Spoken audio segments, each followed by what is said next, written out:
You're listening to Moviesucktastic.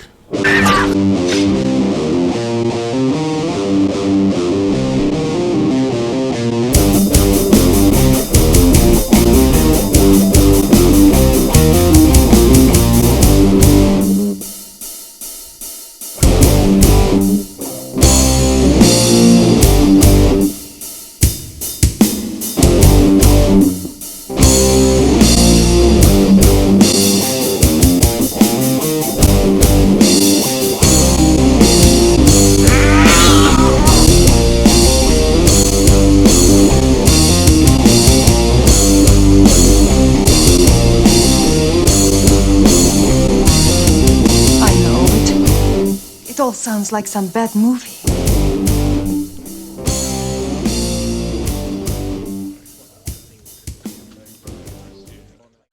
Let me fade out of this music because I want to hear you sing it. Telling the truth is dangerous business. Why?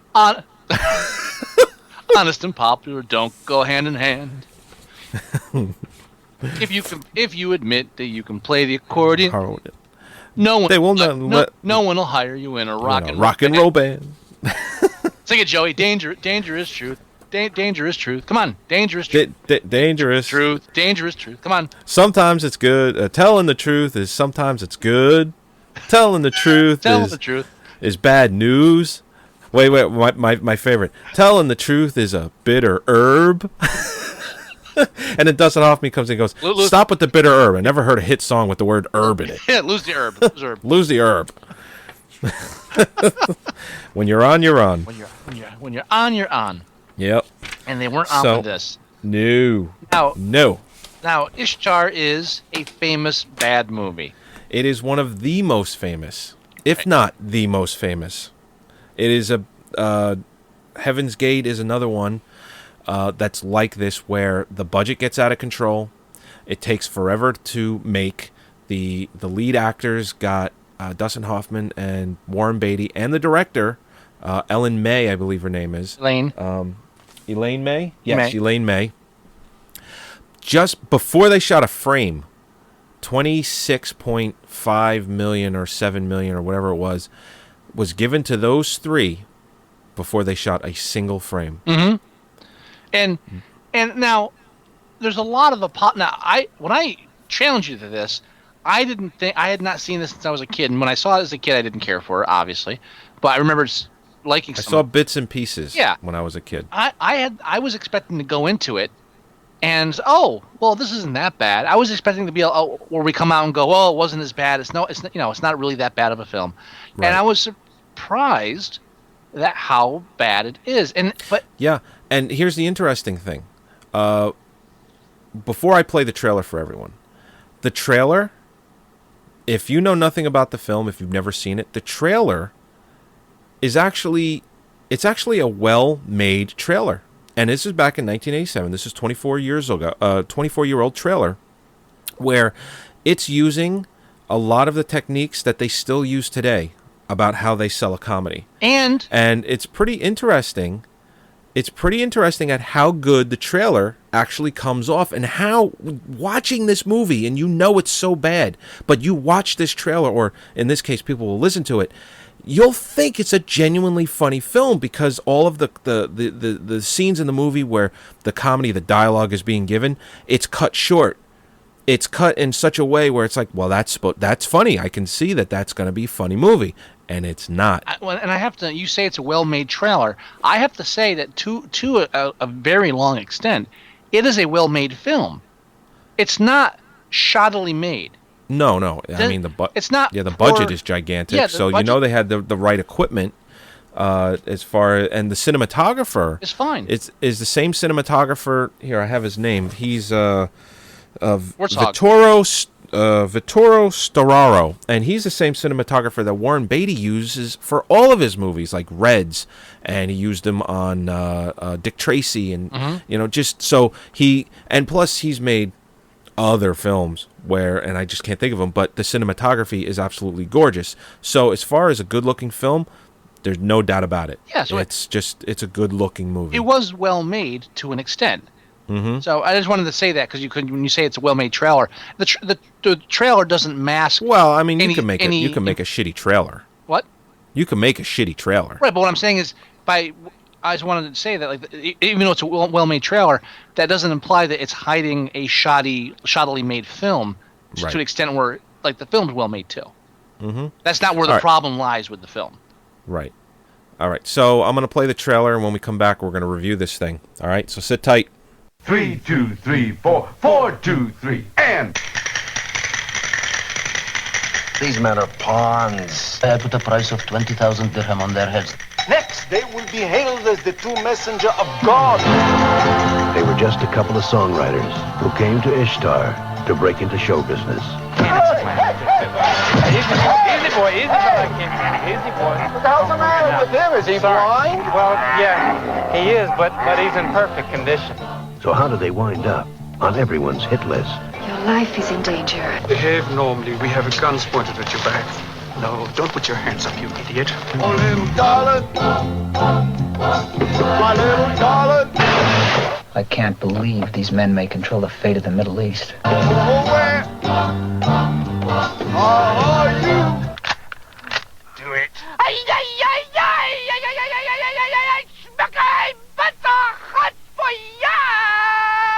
This is unbelievable. Knowing well Are the two American messengers of God dead yet? This is the oasis. Does this look like an oasis to you? Yeah, look at the birds. Are those vultures? For her just for you. He's aiming at him. Will you stop me?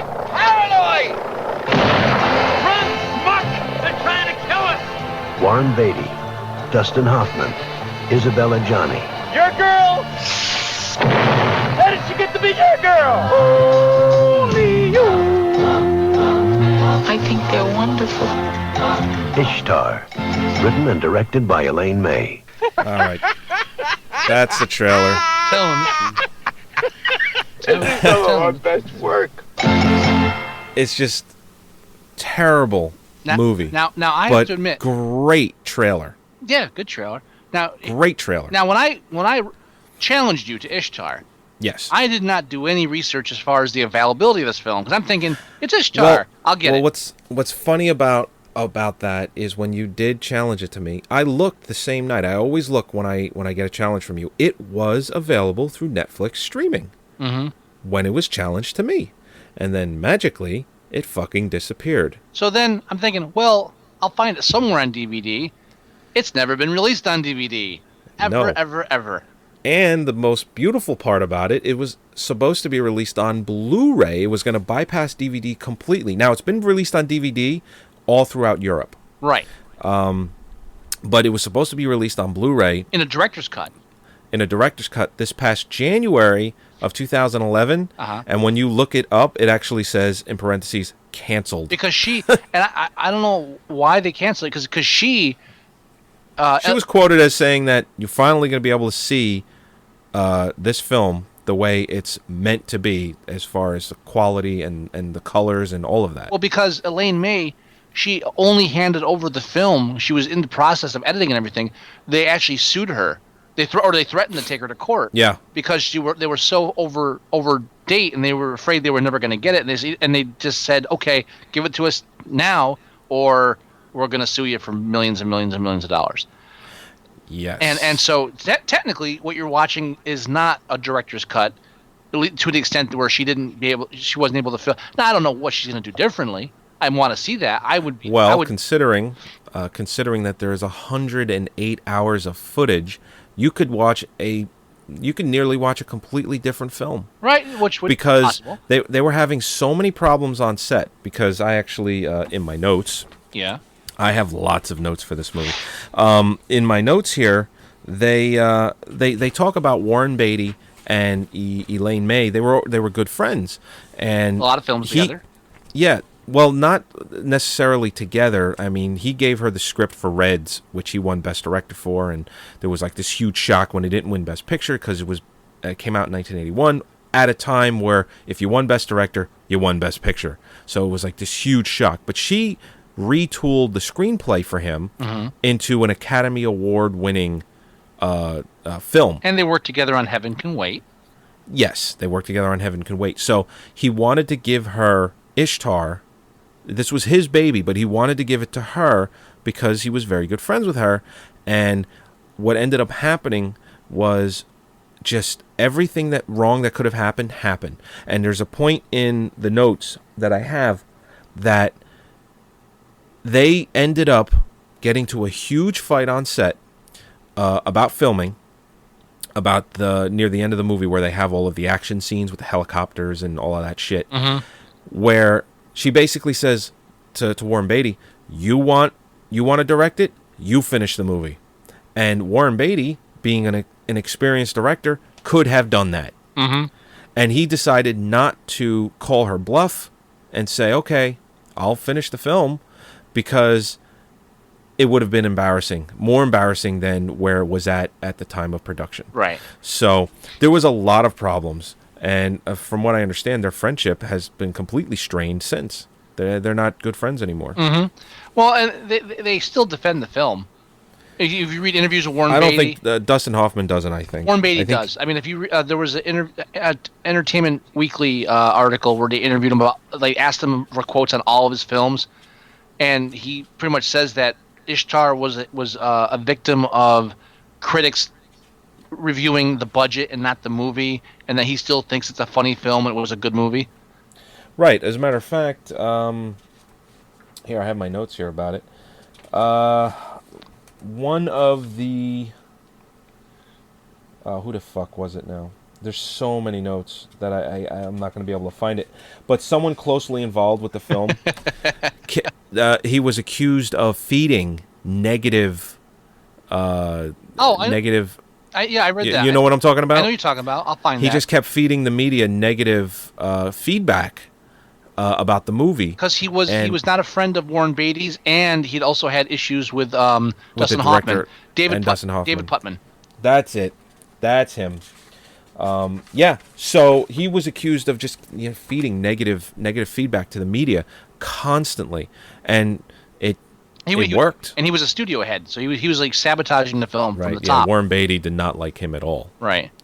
I think he told him, says, just keep paying the fucking bills and we'll keep making the movie or some shit like that. I mean, and so here's a little known fact that people don't know. It actually won its weekend. It was the #1 movie in its opening weekend.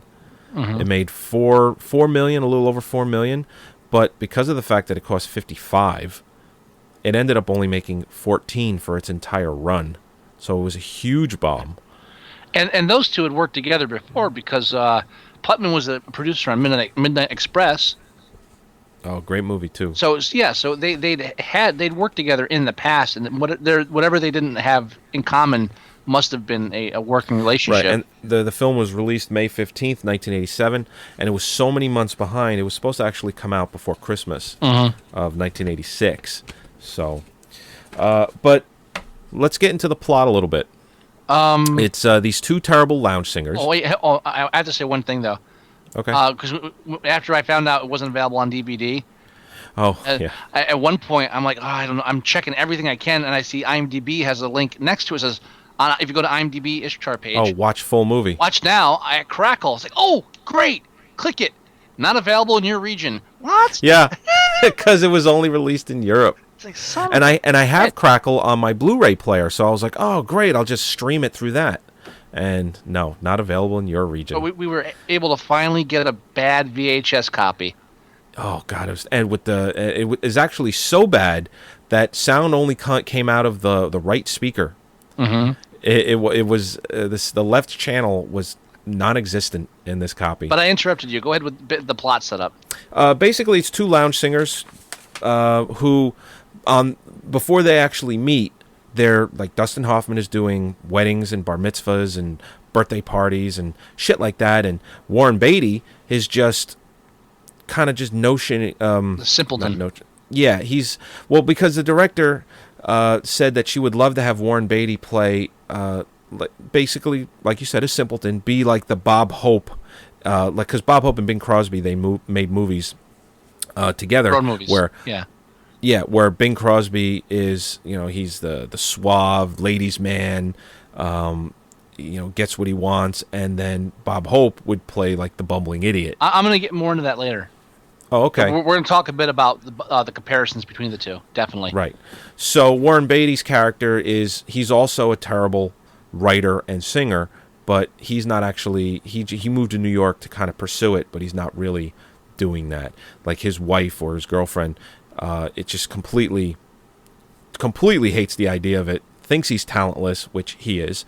And Warren Beatty is at a function where Dustin Hoffman is singing on stage, and Warren Beatty buys him a drink when Dustin Hoffman is down on his luck because he sings a song about these two old people he said they were here the year before, and if they came back this year, I would sing a song about it. And he basically talks about the old guy dying and leaving all of his shit to the wife.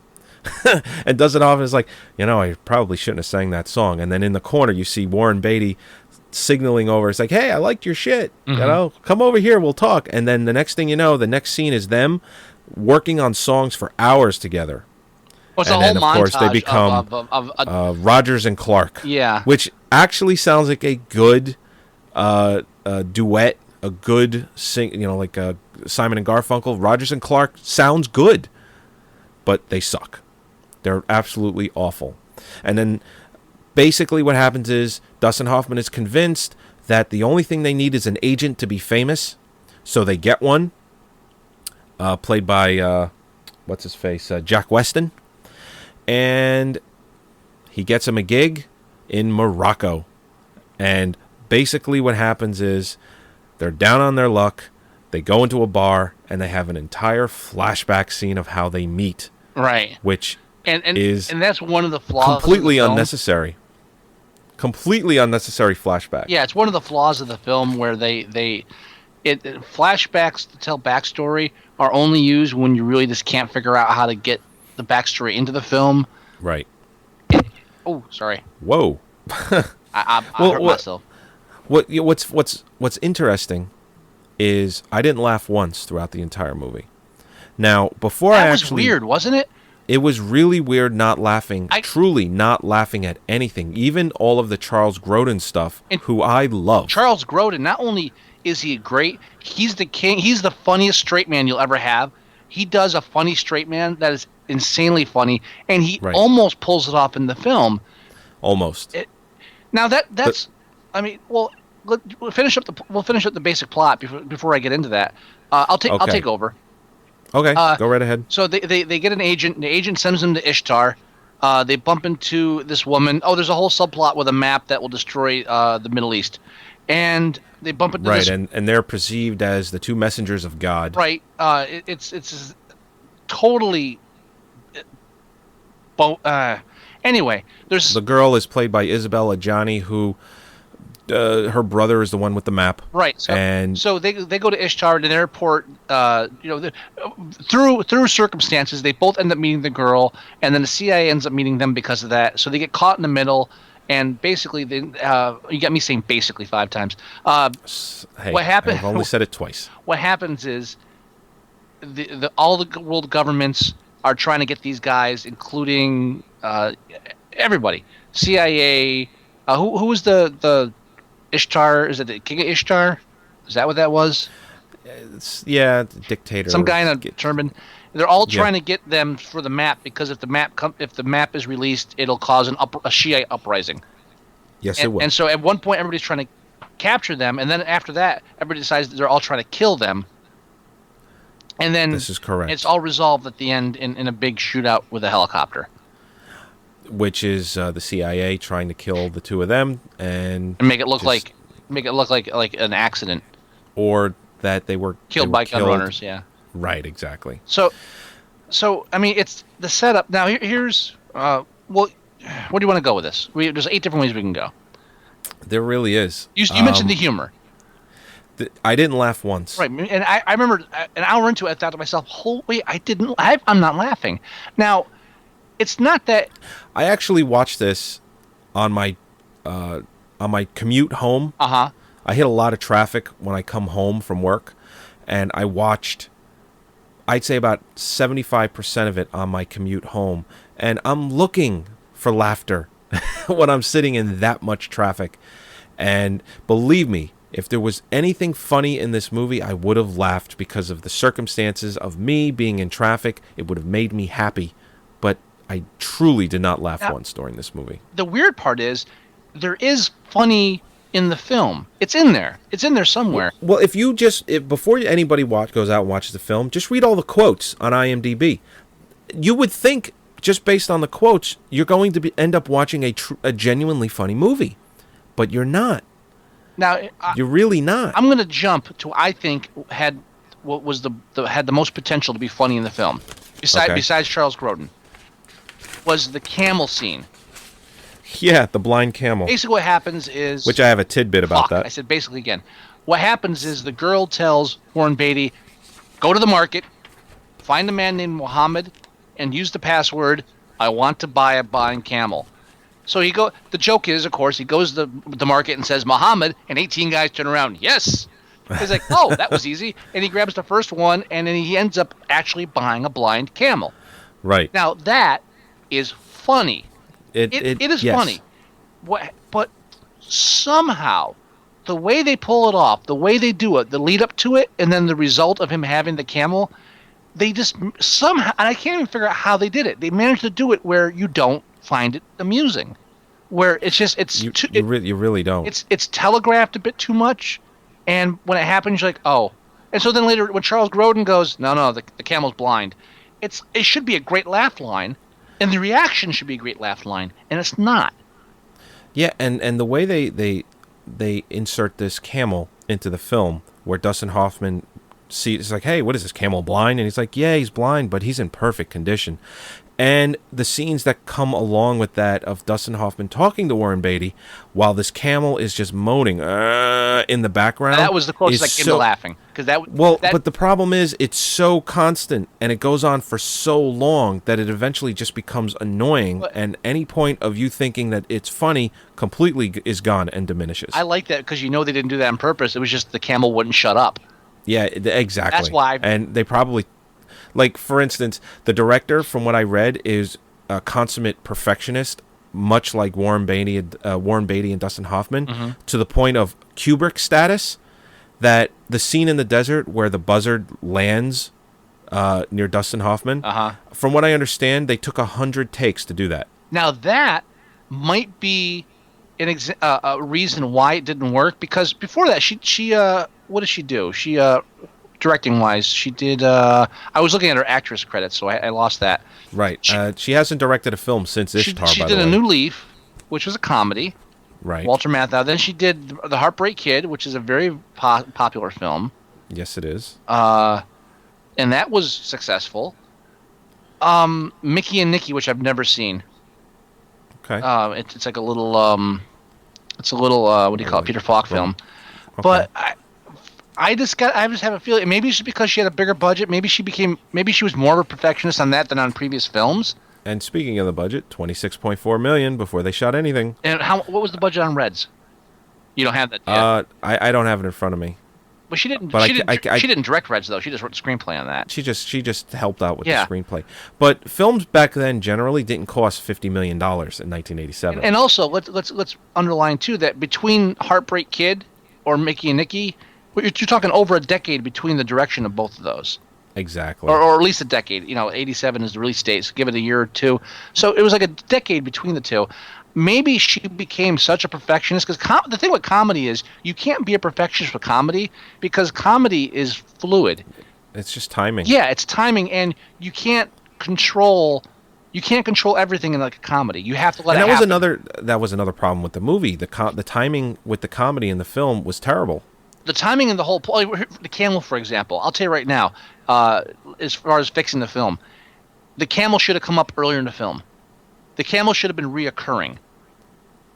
Yeah. Because instead of having you're right. The camel they should have bought the camel. They should have lost the camel or had to come back to the camel, because they buy the camel and then you're literally stuck with the camel for a solid half hour. Easy. And the joke is lost. But if you had bought the camel upon entering the town, and then it came up again later, you could refresh it and you could spread out the jokes. But instead, it's just, here's the camel. Now we're going to make fun of the camel. Now we're still making fun of the camel. Oh, look, the camel's knocking things over. We're going to keep beating this to the horse. Oh, now they're on the blind camel. Well, what's happened? We can't stop. Well, the camel's blind. It's just, it keeps going and going. Yeah, and the way we're describing the camel being blind and knocking things over, it should have been funny. Yeah. It should have been funny. I'm watching carts get knocked over and guys go flying while they're talking and the thing like bouncing into people, and I'm thinking I should be laughing, and I can't figure out why I'm not. Yeah, exactly. Oh, now, well, tell me about the camel. You have that. Okay, I have a little tidbit about the camel, and I cheated a little bit. I gave you this one piece of information at dinner, and because I had to. I already knew it. Because you already know it, but for everyone else, if you don't know this, here we go. Some of the movie's production woes have become Hollywood lore. The film's animal trainer went looking for a blue-eyed camel in the Marrakech market. I think I pronounced that right. And one. I think it's Marrakesh. Marrakesh? You're probably right. I think it's Marrakesh. Okay. And found one he considered to be perfect. Obviously because it was going to be a blind camel. But he chose not to buy it right away, expecting he could find others to use the knowledge that he had gained and to bargain with the first trader for a better price. Now, a $55 million fucking movie, and you want to bargain over a camel? Come on. Just buy the fucking camel. So, it goes on to say, he did not realize that blue-eyed camels were extremely rare. He could not find another camel good enough. So, he basically decided, I'm just going to go buy it from the first trader. He returned to the first trader, who had since eaten the camel. So the fucking guy, and it's just typical for a movie to go this over budget, to have this many problems. He decides to go find a blue-eyed camel, finds one that's perfect, decides to be cheap about it, and then finds out later on that the camel he was going to buy has since been eaten. Now, there's a funny story too. At one point, they were going to have Jack Lemmon play the Warren Beatty character, right, in a different rewrite, and they negotiated with Jack Lemmon, and then they went to Warren Beatty. But when they came back to Jack Lemmon, he had also been eaten. It was a tragedy. He was not available. Now, there's two things I love about that, and you know what? I have to recommend. There's a book out there called "Losing the Light." You know this, right? Is this? No, I don't think so. It's called "Losing the Light." It's about the production of the Baron Munchausen film. Okay. Which I love, and it got a lot of criticism for it. Went way over budget, and like there's a huge debacle. And as Terry Gilliam usually does. And if you want to read, but only when he has a bad producer. He's one of those guys that needs a producer to rein him in. You want to read a consummate book, or a great book about production values where everything goes wrong, and most of it's just through mismanagement. This camel thing is a perfect example, and stuff like that happens all throughout that. Especially when you do with anything dealing with animals, you always end up losing so much money if you don't know what you're doing. Oh, absolutely. And there's two things that I love about that story. What's the old adage? Don't work with animals or children? Right. I thought that was... Never mind. I was thinking of something totally different. Continue. Two things they could have done right that would have fixed that whole camel thing where they wouldn't have to go on crazy. One, you find an expert on camels to find you a camel that you're looking for. You don't just wander the markets and try to buy a camel. Right. Because then a camel expert would have said, well, blue-eyed ones are rare. We should grab this now. Two, just throw sunglasses on the camel. Just put like fake blinders on the camel. The camel can't. Why is his eyes covered? It can't see. He's blind. Yeah, just actually blindfold the camel. It'll be easier to have him bump things over. Yeah. I mean, okay. And if you can't do that, your camel expert would tell you. Right. Why they had someone getting a camel that doesn't know a thing about camels? That just shows you. And as a producer, well, you don't know that. I mean, he was an animal trainer that was going to look for camels. If he's an animal trainer and he doesn't know that blue-eyed camels are rare, he's not an animal trainer that deals with camels. No. I don't know. You're probably right. What you had was the animal trainers. Yeah, I can train any animal. I can train animals. I can train camels. But if you don't know camels, if you know camels, you know the blue-eyed ones are rare. How do you not know that if you're an expert? If you're worth what you're being paid for, and if this is a big budget production where you got this much money on the line, Right. you know, how do you not know that blue-eyed camel? I don't know, but you know what? I'm not an animal trader. Yeah. I know jack shit about. I barely know anything about cats. I hear you. So I mean, that's just. It's insane when this kind of stuff happens behind the scenes, and that just show. And you can see the frustration when that kind of stuff takes everything over budget, or drags everything out so long. Well, and you know, because they went over budget, here's a little tidbit about the director. Apparently, she suffered from toothaches throughout the production of the film, and it says here that she suffered from toothaches throughout the production of the film, which she refused to have treated locally, and I don't blame her. But just to give you an idea, it says here that she took extensive. I'm sorry, What? I found something else I have to mention, but go ahead, keep going. Okay. She took extensive measures to shelter herself from the harsh sun, not only spending much of her time under a large parasol, but wearing large sunglasses and wrapping her face in white gauze veil. And they called her a stormtrooper throughout the production because she had so much of that on her head. But here's what's interesting. After one unsuccessful search for dunes, May suddenly announced she wanted a flat landscape instead. It took 10 days to level the area of a square mile. Really? See, and that's 10 days to halt the production because you wanted to film on a flat surface. okay. Now, and Because sand ain't easy to work with. no, and you just shoot where you can. I have a theory. Let's hear it. Her, Elaine and Warren Beatty, very good friends, right? Yes. Close friends. Warren Beatty was the producer on this film. Yes, he was. As a producer, but as a friend of hers, I don't think he reined her in as much as he should have. I think he, like you say, that big fight they had. Well, you know what? I found another tidbit. Yeah. According to that fight, because they were having so many problems, and because it was Warren Beatty, his film that he gave to Elaine. Uh-huh. It says here that he proposed instead that every scene. This goes to where you said you'd like to see the director's cut, and they shot so many hours that it could literally be a different film. Uh-huh. This right here attests to that. He proposed instead that every scene be shot twice, his way and her way, effectively doubling the movie's cost. So essentially, you could have two completely different films. She shot a scene her way, and then they shot the same scene his way. And they did that through the whole movie. It's insane. So what that just underlines my point here. When they had their little to-do out filming the whole helicopter thing, I think what you have is Warren Beatty finally saying, okay, I have to step in and be a producer. And by being producer, I mean take control of the film. And it just seems like... Right, exactly. It seems like he allowed her to take control of the film. And one thing, and Terry Gilliam is a perfect example of this, one thing you cannot let a director do is take control of the film because they have no concept of where they should stop. They need the producer to rein them in and make them work under a structure. Not all of them, not all directors, but I think she's one of them. And I think this is a perfect example. Yeah, I want a mile of desert flattened. No. That's what the producer says. No. You film on that dune over there. I'm waiting. That's what you do as a real producer.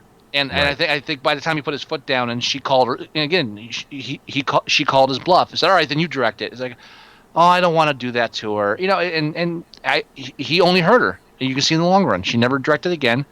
And never directed a film again. Although she did write The Birdcage and got an Oscar nomination for it. So. And she also starred in Little Time Crooks or Small Time Crooks, Woody Allen film. She's hilarious. Oh. I loved her. She's the only funny thing in that movie, as far as I'm concerned. Oh, really? Yeah. I never saw it. She plays a big character, but she's hilarious in it. Okay. But I think she probably still blames him, thinking that he somehow, like. Oh, I've read that she's still bitter about it. Right, but I can probably she probably thinks in some way that he held her back when what he should have done was hold her back a lot more. Yeah. And that's my theory on that. But I wanted to double peek to make sure that he was a producer. And he had two associate producers, Nigel Wolfe, who has been assistant director on like a assload of movies. He's worked on a lot of films. I'm not even going to list it. Half, what's one of the more recent ones? Up until '77, Crosswords, Madhouse, Great Gatsby. He was involved in G.I. Jane, Willow. He did a bunch of stuff. And then the other associate producer was David Lee McLeod, who was convicted. McLeod. I don't know. Well, why are you correcting me if you don't know? I don't know. David Lee McLeod, whatever.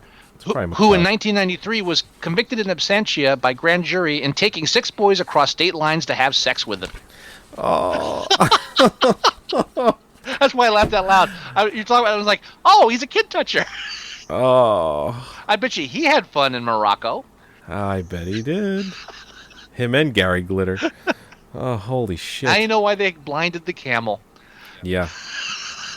I had to mention that because that's he molested children. I think that's funny. Okay. Hey, you said it. Yeah, I'm not gonna defend you. I stand by it. Uh-huh. So that's got to be why. And again, as a director, I mean, a lot. I read a lot of positive reviews on the film. Yeah, there are a few. There's been a resurgence of people, especially Warren Beatty and stuff like that. People coming out to defend the movie, saying it wasn't that bad. And even Gary Larson, who wrote the Far Side, one of his skits, and I love Gary Larson. Yeah. One of his skits or comic book panels. It's always a one-frame panel, and it's a guy going into a video store, and every single movie on the shelves is Ishtar. And I forget what it says, but he has since apologized for it. It doesn't make sense unless you give it. It's the video store in hell. That's okay. You're right. So he's since apologized for it because he said he took a plane ride, and obviously this is years and years and years ago. But he took a plane ride, and they were showing Ishtar, and he said, and this scares me because I think Gary Larson is genuinely funny. And I think his comics are genuinely funny.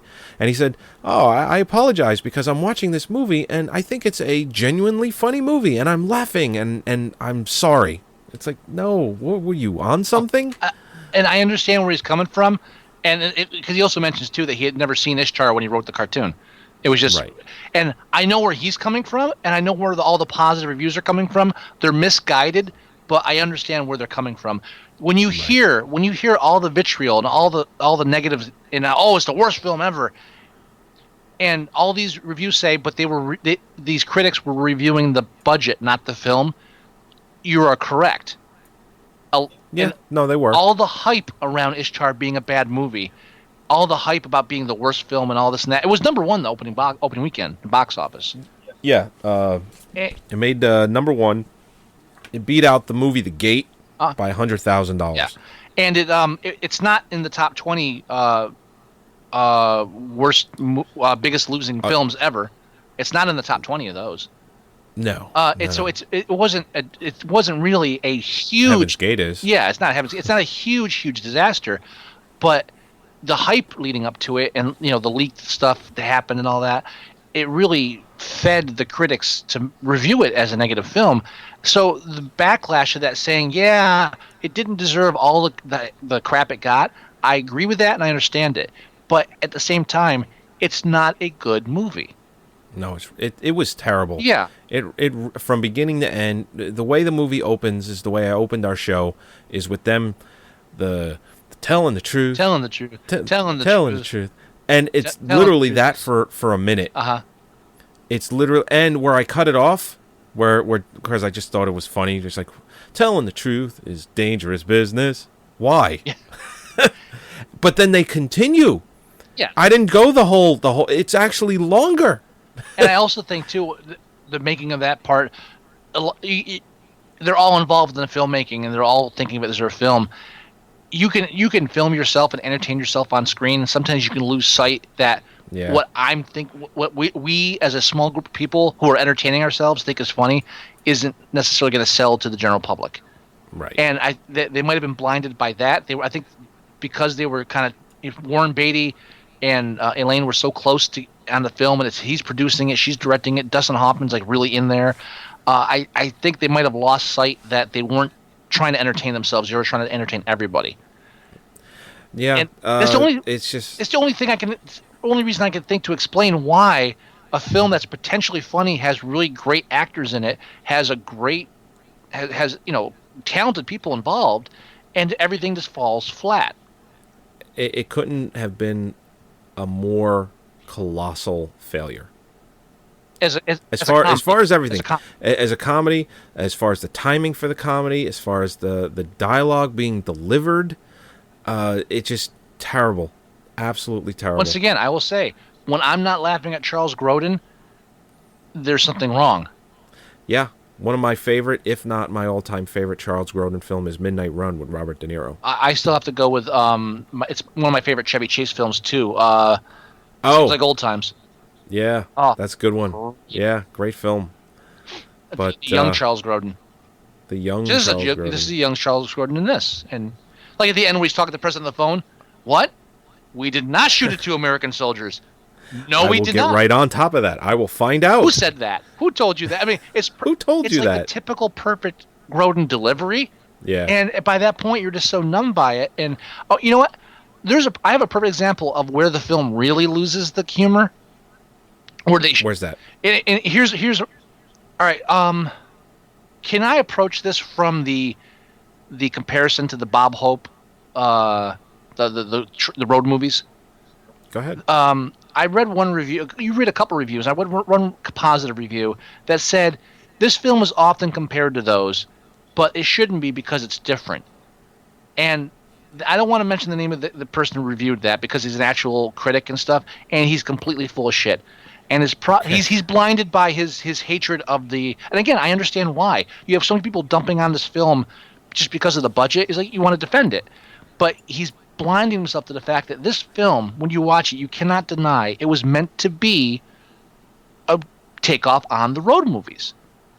And what they did at this, they took elements of the Bob Hope, Bing Crosby road movies, which is the 2 guys in a foreign country, and even look at it this way. The whole concept, the basic concept of Ishtar is, if you look at the road movies, these guys get into these adventures in like foreign countries, and occasionally break into song. And so the idea is, okay, what if you had a road movie but they couldn't sing? Yeah, they always intended on making them terrible lounge singers, right. And under normal circumstances that should come off funny. Yeah, and I understand the concept.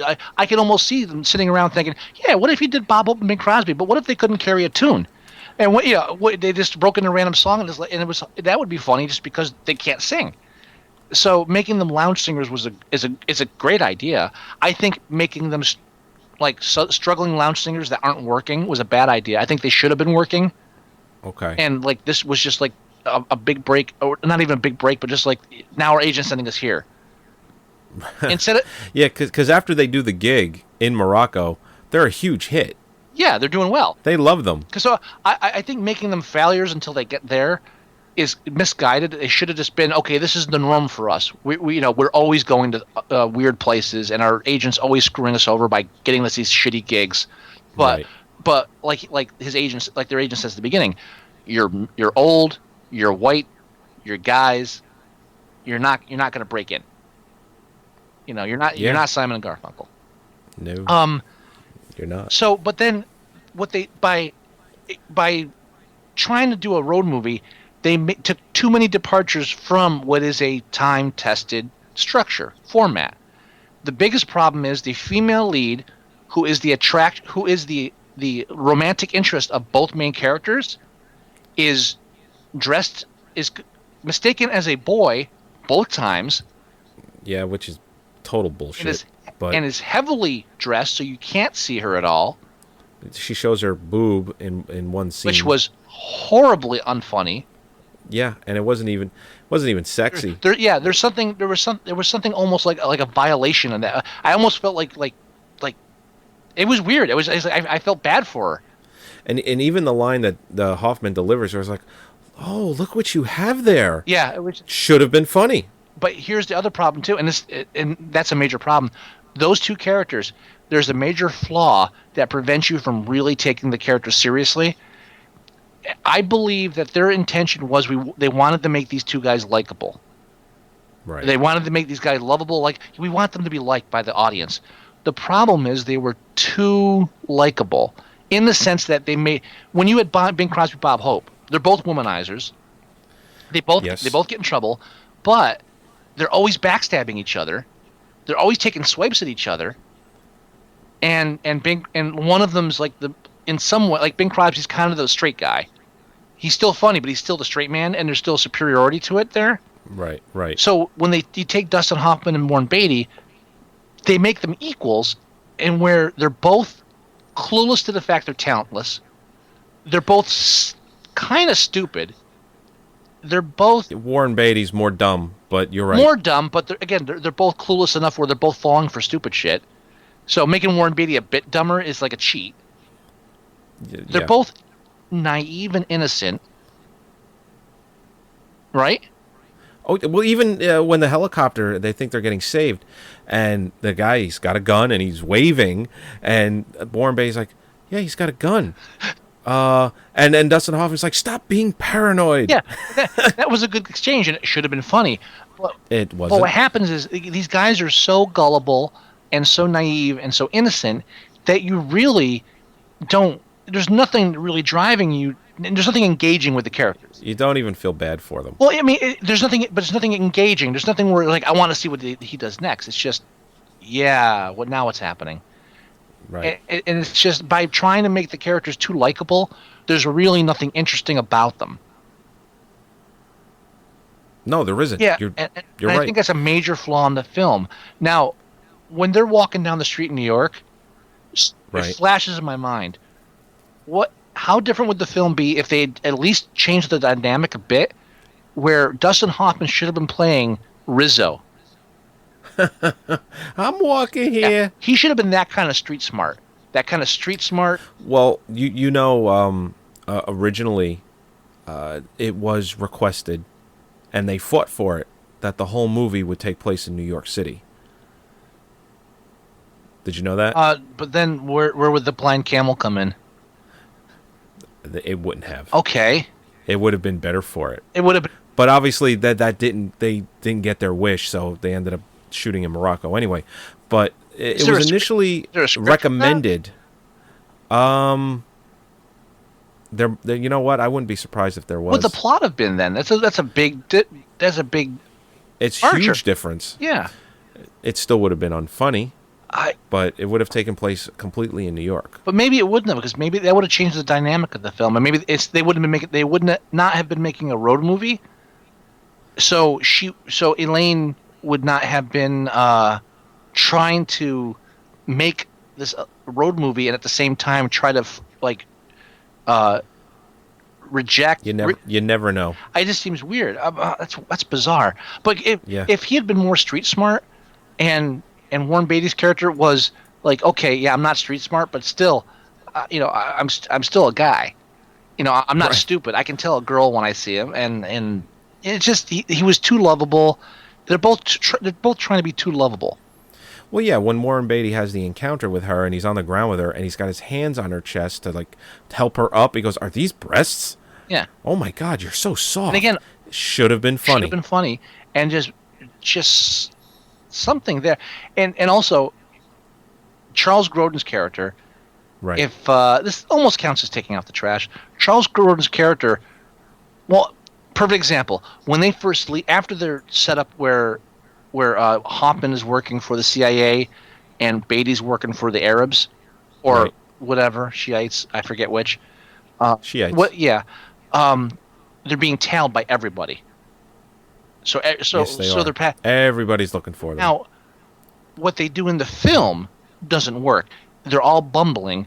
So everybody's pretending to read a paper, and the minute Warren Beatty and Dustin Hoffman turn around, they're all walking 5 paces behind them, and every time they turn around, they're like, "Oh, I'm reading a paper."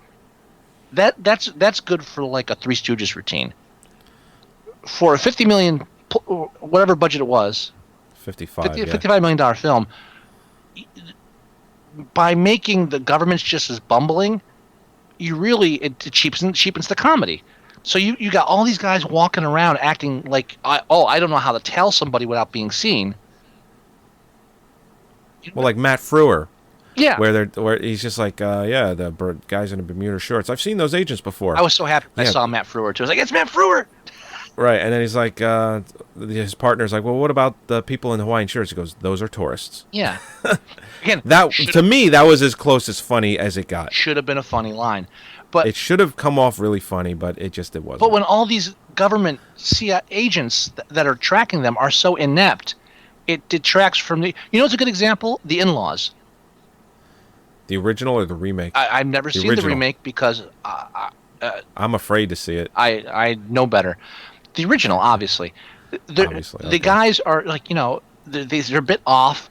Alan Arkin doesn't know what he's doing. Peter Falk's kind of a loose cannon. But the people they're up against aren't inept. You know what I'm saying? I know exactly what you're saying, yes. And I love the original In-Laws film. Oh, it's excellent. Love it. And then Charles Grodin being kind of inept in his thing, like at the end when the helicopter's like, they're shooting at us. What? Stop being paranoid. Yeah, but no, I mean, when the helicopter guy, when he calls in, they're shooting at us. They're armed to the teeth. Oh, yeah. And now we're shooting at Americans. And Charles Grodin's like, all right, back it up. We'll say we made a mistake. But it's like having everything, like, but what I'm getting at, the guy in the helicopter, like, okay, so you can't shoot at them? It's like, we're this inept? That guy with a rocket launcher, oh, turn around. We can't take there it is. Yeah, all right. You know what? We have 2 more helicopters in the area. Yeah, fuck you twice. And again, should have been funny. Do you know why he said that? Oh, fuck you, and then Warren Beatty said fuck you twice? Know why he said fuck you twice? Not off the top of my head, no. You know the rule. You can only say fuck twice in a film. Oh. And keep keep the rating down. It was a PG at the time. Yes. So what happened was... And it was a bare breast, too. One bare breast. Yes. From what I read, Warren Beatty had always wanted to say fuck twice in a film.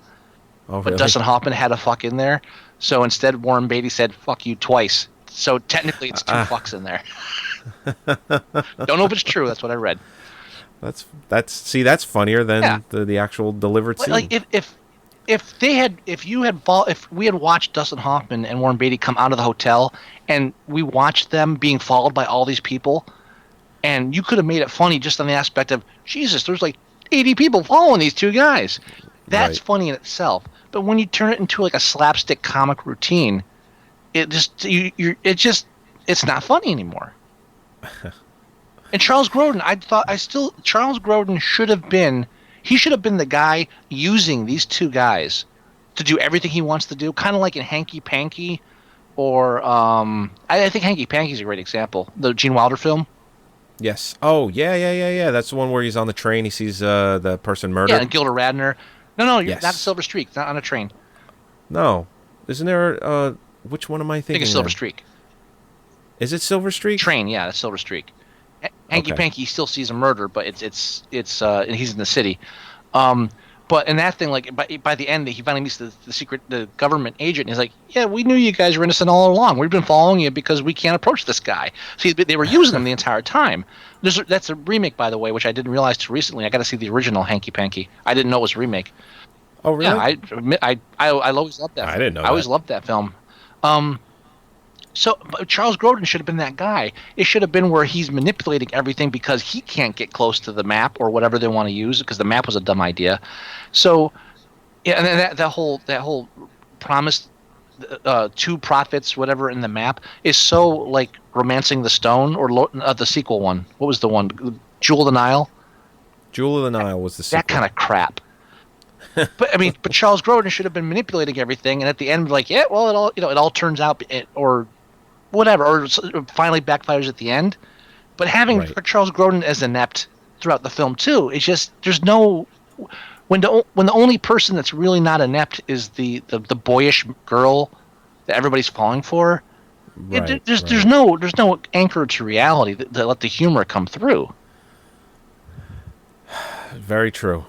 All right, so since you did a partial taking out the trash, I'm going to give you the sound file. Okay. There you go. Thank you, sir. All right, so are we done with Ishtar? I think so. I mean, like I said, the thing about it is, it's if Ishtar had not been mired in the over budget fiasco, which is Warren Beatty's and Elaine, what's her name, Elaine May's fault. It's their fault. His fault for not being a producer. Her fault for not knowing, letting it get out of control and being allowed to let it get out of control. Right. Those two hold the bulk of responsibility. If it wasn't for the budget fiasco and the length and all the stuff that came out of that, it just would have been remembered as, well, it could have been funnier. Yeah. No, you're right. Because it had all this, the wiki said it best, lore to it, just with everything that went wrong. It's infamous. You know what? If they had reined it in, maybe she would have had more time to edit it. And maybe if they weren't doing a different shot for each scene for Warren Beatty and for her, maybe they would have known what they were doing. True. And maybe they would have been able to edit it properly instead of like having to give it to them because they put it in a sue, and maybe it would have been funnier. I would love to see this director's cut they were talking about, and maybe it works. But I agree with the positive reviews as far as... I'll tell you what, when it gets released as a director's cut, we should cover it. Only we should briefly mention it if, let's say, it's still terrible and they don't really get any new ground. Case closed. Yeah. But right, exactly. But if it turns out to be completely different and possibly good, we should definitely recover it. Mm-hmm. We should revisit it. Yeah, but all I'm saying is, and I think I've kind of said it in the past, but I'm just summing up. If it wasn't for all that hype, it would not have been remembered as being the worst film ever. It just would have been, it was a comedy. It wasn't, and it didn't work. It didn't work. It wasn't that funny, but it wouldn't have ruined careers, and it wouldn't have been held up like that. So it's not as bad as all the hype is, but it is still essentially a bad comedy. Yes, it is. That's what it is. All right. So, let's go. Let's take a break. And I'm telling the truth. Telling the truth is dangerous business. Telling the truth can be good sometimes. Telling the truth is a bitter herb. You know what's the most endearing part of that whole montage? Is when Warren Beatty is playing the piano and he's singing with the pencils in his mouth, and Dustin Hoffman just walks over and just casually just pulls it. Yeah, casually. That scene right there, that showed that there was talent involved in that movie, because that was funny. It showed an intimacy between the two. It showed how they worked together. It was that moment was perfect. And if the whole film was as perfect as that moment, it would have been funny. Yeah, you're right. That's it. You're right. All right. So let's take a break. When we come back, we'll talk about my movie challenge to you.